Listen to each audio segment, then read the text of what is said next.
So, there's been a big shakeup in Canada's immigration policy, and Immigration Minister Lena Diab is right at the center of it. Her latest announcement has everyone talking, from students to skilled workers to provinces themselves.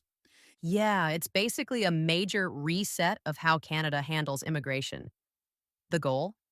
To keep things sustainable, to control the growing number of temporary residents, while still giving provinces and skilled workers more opportunities. Exactly. Think of it as a balancing act. Good news for some, and well, some tough news for others. Let's start with the good part first. All right, let's talk about the winners here. The biggest takeaway is that Canada is keeping immigration steady, but focusing on people who are already contributing to the country, like skilled workers and those nominated by provinces. That's right. One of the biggest boosts is going to the Provincial Nominee Program, or the PNP. Basically, this means provinces now have way more control over who gets selected for permanent residency based on their local needs, like healthcare workers, construction trades, or other specific industries. And the numbers are huge. The PNP target is going up by a whopping 66% by 2026, from 55,000 to 91,500 admissions. So if you're thinking of applying for PR, getting a provincial nomination could be your fastest and most secure route. Now, here's something a lot of people will be happy about. The government is creating more pathways for workers who are already in Canada. Yeah, they're actually introducing a one-time measure to fast-track 33,000 work permit holders to permanent residency over the next 2 years. And here's the key thing: Canada's overall target for new permanent residents will stay steady at around 380,000 per year through 2028. So there's no cut in total PR numbers, just more focus on those already here and contributing to the economy. And there's also a compassionate side to this plan.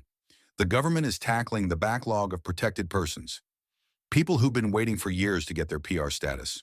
More than 115,000 protected individuals already in Canada will finally get permanent residency. It's a big step towards stability for those families. So overall, the good news is that if you're skilled, already in Canada, or have a provincial nomination, your chances just got better. But now, let's talk about the part that's making headlines for all the wrong reasons. The reset is being paid for, literally, by cutting down the number of temporary residents. The goal is to reduce pressure on housing, healthcare, and other public services. And the biggest hit? International students. This is huge. The number of new study permits will be cut nearly in half by 2026. That's around 155,000 new permits a year. That's a massive drop. It means fewer opportunities for students hoping to come to Canada, and for many, the study to PR pathway just got a lot harder. Universities and colleges are definitely going to feel this one too. They've relied on international students for growth, and now competition for those spots will be intense. And it's not just students. Temporary workers are also facing new limits. The government wants to bring down the total temporary resident population to less than 5% of Canada's total population by the end of 2027. That means fewer work permits overall, tighter rules, and more selective entry. Unless you're in a high-demand job or have a provincial connection, it's going to be tougher to come in as a temporary worker. And even though they're clearing the existing backlog, the number of new refugees and humanitarian applicants will see a small decrease too. Basically, the government is prioritizing economic immigration, skilled workers, and provincial nominees over adding more volume through humanitarian or temporary categories. So, to sum it up, Immigration Minister Lena Diab's new plan is a strategic reset.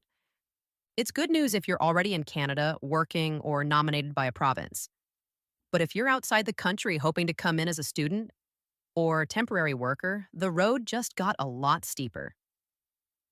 Canada's immigration policy is shifting toward quality and sustainability, not just quantity.